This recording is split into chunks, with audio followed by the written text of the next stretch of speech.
Iran युद्ध शुरू हुआ और पाकिस्तान की दलाली की दुकान फिर ठप हो गई। पाकिस्तान को घर में ही गाली पड़ रही है और अमेरिका से दलाली भी बंद हो गई। ना दाना बचा न पानी, तो अब पाकिस्तान नई दिल्ली की तरफ टकटकी लगाकर बैठा है। पाकिस्तान ये चाहता है कि हिंदुस्तान से किसी तरह एक बार बातचीत शुरू हो जाए। शहबाज शरीफ के सलाहकार खुलेआम कह रहे हैं कि मोदी से दुश्मनी महंगी पड़ गई, दोस्ती करके रखते तो फायदे में रहते। पाकिस्तान का पूरा कबूलनामा इस रिपोर्ट में देखिए। मंगल की रात को अमेरिका ने जैसे ही ईरान पर मिसाइल मारी, पाकिस्तान की दलाली की दुकान का शटर धड़ाम से गिरा और पाकिस्तान तुरंत मोदी मोदी जपने लगा। ट्रंप ने मुनीर से दाना छीन लिया, मोदी ने मुनीर से पानी छीन लिया। चंद रोज पहले तक पाकिस्तान में सतलज ऐसी दिख रही थी, सूखी, धार के नाम पर पानी के 2-4 पैबंद। लेकिन अब सतलज ऐसी दिखेगी, धुआंधार, पानी से लबालब। पहले पाकिस्तान पानी के लिए रो रहा था, अब पानी पर रोएगा, क्योंकि भारत ने पानी छोड़ दिया है।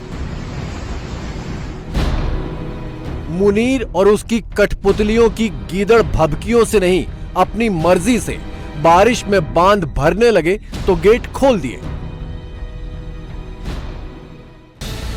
इस बारिश में पाकिस्तान को थोड़ा पानी मिल जाएगा, इसका मतलब यह नहीं कि आगे भी मिलता रहेगा।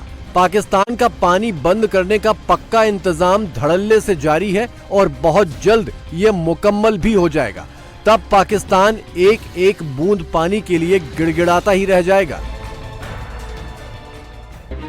पाकिस्तान अमेरिका के भरोसे बैठा था कि वो भारत से कहकर पानी दिलवा देगा। पानी दिलवाना तो दूर, ट्रंप ने मुनीर का दाना बंद करने का भी पक्का इंतजाम कर दिया है। ट्रंप ने ईरान के साथ समझौता रद्द कर दिया है और ईरानी शासन को मिटा देने की धमकी दी है, वही समझौता जिसमें पाकिस्तान दलाल बना था।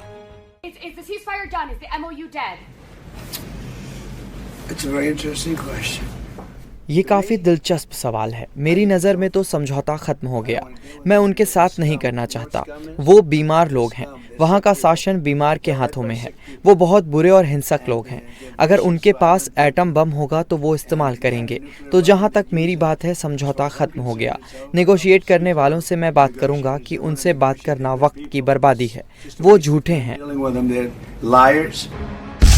बुधवार को समझौता खत्म होने का ऐलान करने से पहले रात के वक्त ट्रंप ने ईरान पर धड़ाधड़ मिसाइलें मारी थी।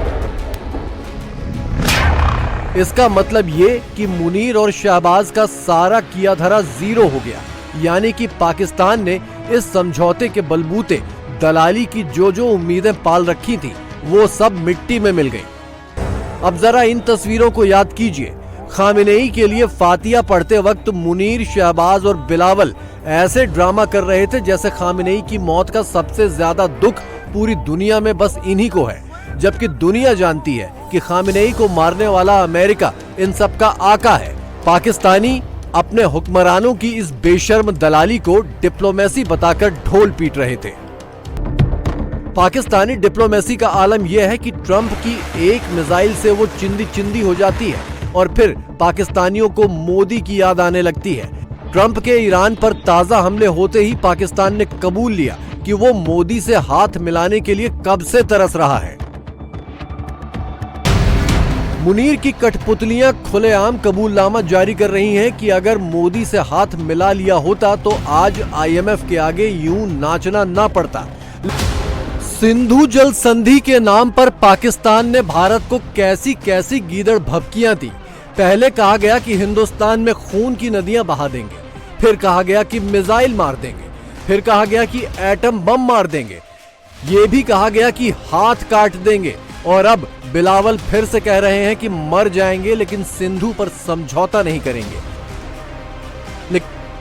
लेकिन पाकिस्तानी PM शहबाज शरीफ के सलाहकार कह रहे हैं इसे हाथ मिला लिया होता तो आज ये हालत ना होती।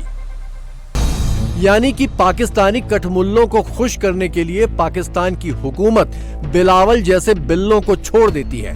लेकिन अपनी असलियत उसे पता है कि वो क्या कर सकती है और मोदी क्या क्या कर सकते हैं। भारत ने फैसला करने में देरी की।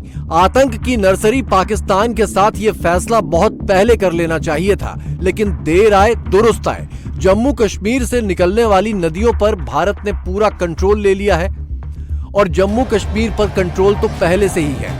थोड़ा सा हिस्सा जो पाकिस्तान के कब्जे में है वो आउट ऑफ कंट्रोल हो रहा है और अब तो ट्रंप ने भी दाना डालने से इनकार कर दिया। तो मुनीर अब क्या करेगा?